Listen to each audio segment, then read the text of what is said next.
Clear a 13.E1 paper jam for the HP LaserJet Enterprise printer series.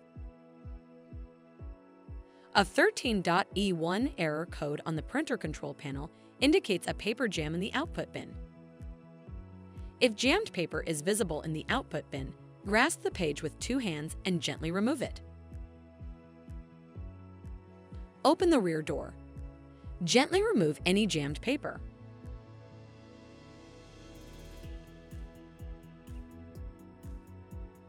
Caution: the fuser can be hot while the printer is in use. Wait for the fuser to cool before handling it. Close the rear door. If the steps in this video have not helped resolve your printer issue, contact HP customer support at hp.com/go/contact HP.